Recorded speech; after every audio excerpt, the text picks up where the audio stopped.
Thanks again for being with us here on the Art Elevator podcast, Doug. We are excited to have you again for a third episode. Yes, definitely. I'm glad to be here. Thank you. So, today's topic is fakes and forgeries. Before we jump into the topic, do you want to just recap for those of our listeners who didn't listen to the prior two episodes, which I highly recommend doing, just a little bit of your background? Yes, thank you. So, for 21 years, I was a special agent with U.S. Customs and Homeland Security investigations. And the last 12 years of my career, I focused my efforts on investigating crimes involving art and antiquities. So, fakes and forgeries, they're two different words. Can you clarify what the difference is between a fake and a forgery? Sure, a fake is an original work created in the style of a certain artist and purported to be by that artist, but it's not a copy of an original work by that artist. Whereas a forgery is a copy of an original work by an artist and it's purported to be the original work. Unless you really think about that, you kind of throw the two together, but there's a big difference there. What is the process for figuring out if a painting is a fake? What can you walk us through that? Yeah, that's a great question. It will be different for each painting based on the individual work and the facts surrounding its provenance, but I can discuss aspects of the process that are consistent with most projects.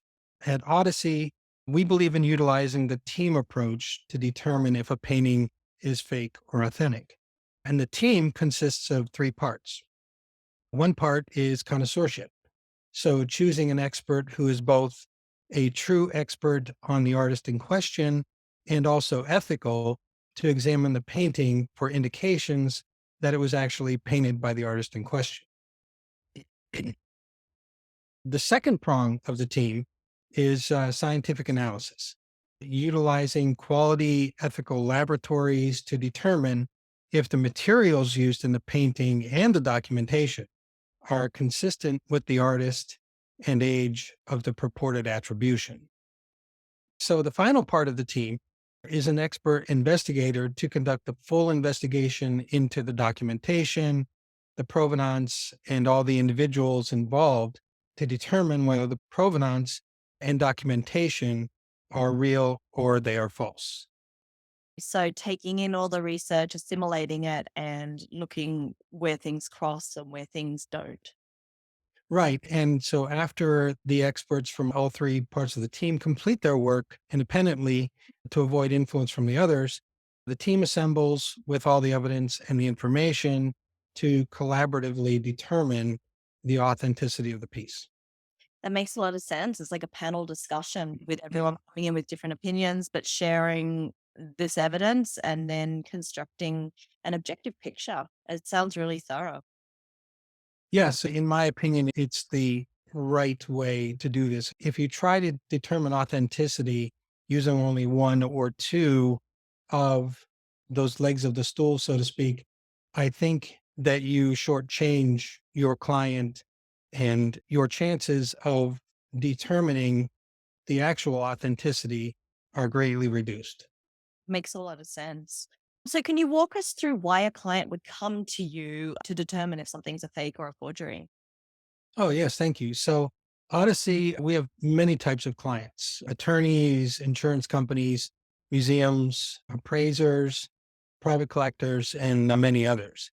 They come to us for professional investigative services in all areas, but in particular, the specialized knowledge and skills we bring to investigations involving art and high value antiquities. Art investigations are very different from standard investigations in many ways, and we excel in that area. Another crucial factor in retaining Odyssey is my network of trusted experts that I've established through conducting these investigations for almost 15 years now. There are many so called experts out there who don't have the appropriate skills they claim to have, and their opinions don't hold up under scrutiny in court or with insurance claims. I've developed a network of true experts in many disciplines who are also ethical and are available to provide our clients with the best quality services. And Odyssey's initial consultations are always free. So potential clients can contact us with any questions to determine how Odyssey can assist them. If we can't, which is rare, or we're not a good fit for the project, I can certainly recommend an ethical alternative for them. Right. Because everything in the art world, every scenario is so, so different. I can imagine you'd get a lot of inquiries and questions from many different perspectives. Yes, and we love getting the inquiries and talking to potential clients, whether we end up being retained by them or not. Interesting. You able to give us some different pictures of the motives behind people creating fakes or forgeries? Yeah, sure. There are many examples of artists who fake or forge artworks, and it's been happening for centuries. And the motivations vary greatly. Most have financial gain as one of the main motivating factors, but not all of them. Elmer Dahori was a great example of a faker who did it for financial gain. He created and tried to sell his own artworks, but nobody was buying them. So he found that he had a knack for identifying and copying the techniques of well known artists. He also discovered that people were willing to pay for those works if he created a story justifying their provenance and authenticity. I do believe later in his career, he also developed a satisfaction in fooling experts who didn't like his original works, but his main motivation was money. Right. That seems like what you would picture someone doing it for. You can't make it as an artist, can copy other people's stuff, can have a good lucrative career. That makes sense that there would be some satisfaction in winning out and fooling people when you felt jaded by the art industry. I can see that story. I can see the psychology there. Are there any other motivations that people have had? Yeah. Another example is Eric Hebborn.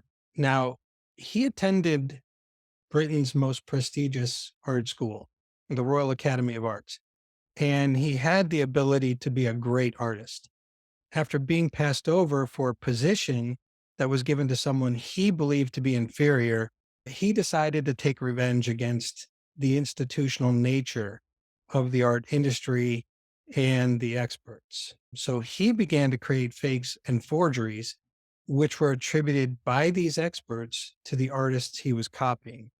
He reveled in fooling these so called experts and making a lot of money in the process. So his motivations went beyond financial gain. And I would even say his primary motivation was actually fooling the experts more than the financial gain. That the financial gain was a cherry on the top. Yes, definitely. He had his own moral code, he called it, of who he was willing to fool and how. He never wanted to fool normal people. He would only take his works to experts. And in addition, he would not give them the attribution that he wanted them to come to. He would oftentimes attribute it to possibly being by another artist and let them turn around and say, no, I really believe it's a Rubens, which is what he originally wanted in the first place. So he did have his own moral code. He actually wrote two books that go into great detail about his activities and his life, and they're very interesting reads. So interesting. The psychology behind that and the spite as well in terms of such a targeted audience. Now, was he doing fakes and forgeries? So he did both. Most of his works were fakes, but he did forge a Van Brugel drawing. So he did a little bit of both. And his life ended in tragedy as well as Dohori's. Eric Hebborn, shortly before or after his second book was published, he was actually murdered on the streets of Rome and they never found out who killed him. So Oh my goodness. Wow. I guess if you choose to lead a dramatic life, then a dramatic ending is fitting. Now, are there any other motivating factors in any other of these forges or people creating fakes? yeah, a third example of a motivation would be Mark Landis. He was a masterful forger. He discovered that he had an affinity for painting. He was unique in a couple of ways, though. For one thing, he couldn't create his own work on a blank canvas with any great skill. However, if you put a painting in front of him, he could recreate that work on the canvas with exceptional skill. And another difference was in his motivation. After giving one of his forged paintings to a museum in the name of his mother, he was enthralled with the adoration and the attention he was given.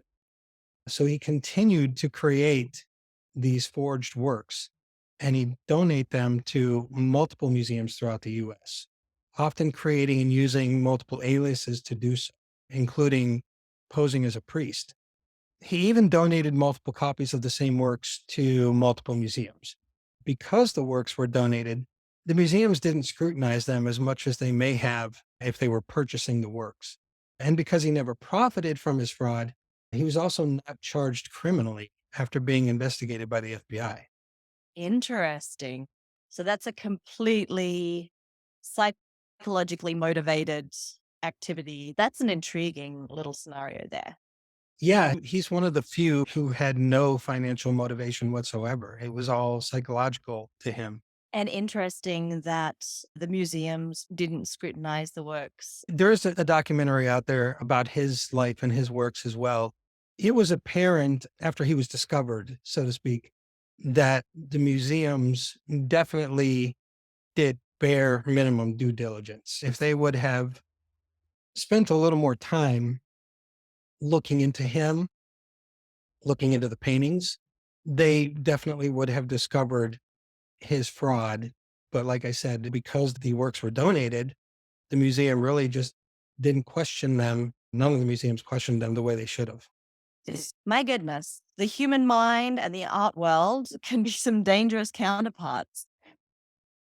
Yes, it's always really interesting to study these people who create the fakes and forgeries, knowing that they have um, a lot of artistic ability. They have to have that ability to create the great forgeries or fakes that they create. And to see their reasons, their motivations for deciding to go that route instead of a legitimate art career. And many times you see that there's a trigger in their life, something that happened that they just decided, okay, I'm going to go this route instead of being a legitimate artist. But it's always very interesting to study their lives and their psychology to determine why and when that happened and what their motivations and actions were afterwards. Quite a sad story, that last one, really, when you think about it. And so, what's he doing now?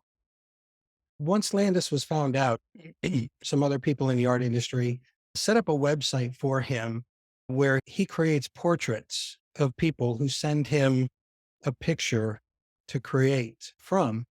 And that actually gives him a legitimate outlet for his desire to be liked and desire to continue painting without um, compromising. Interesting. Well, once again, a really fascinating episode, Doug. I thank you so much for sharing your time and expertise with us here on the Art Elevator podcast. Oh, yes. Thank you so much again for having me, Larissa. It's been a real pleasure.